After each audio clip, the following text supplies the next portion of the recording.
Sweet, spongy, rum-infused black cake, also known as rum cake. So you want to start by soaking your fruit in some alcohol. So I've got some cherries, some raisins and prunes, and I'm going to soak them mostly in rum, but I also use a bit of red wine and some water. You want to soak this for at least a couple of hours. Some people soak it for several days and even several months. Now, to make the cake batter, I start by whisking together some butter and sugar until you get a light fluffy texture. I'm going to use 4 eggs in this cake. I crack it into a separate bowl and whisk it together. And then I'm going to start on my dry ingredients. So that includes flour, nutmeg, cinnamon, pinch of salt,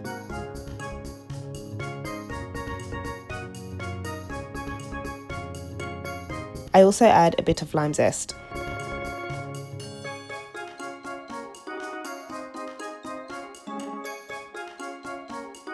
So I take all of those fruits that I've been soaking and I blend them in a blender until they're nice and smooth.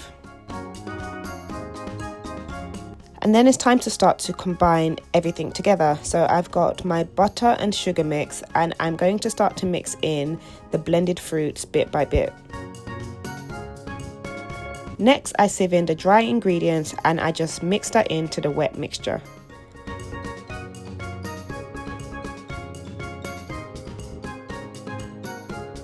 You want to sieve it in bit by bit to make sure it all mixes very well, and then add in your eggs. Now, it's called black cake also because of the dark colour. So here I'm adding some browning and mixing that all together.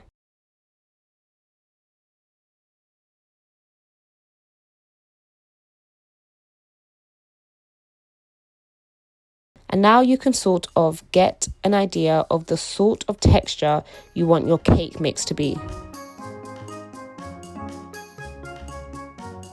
Then add it into a baking tray, which includes some spray oil just to stop it from sticking. You can also do this with butter. And I take it away and bake it on 170 degrees Celsius for about 1 hour. Always do the toothpick test. If you drop in a toothpick and take it out and it's totally dry, it means that your cake is ready. If you like this recipe, please remember to comment, like and subscribe, and I'll see you in the next one.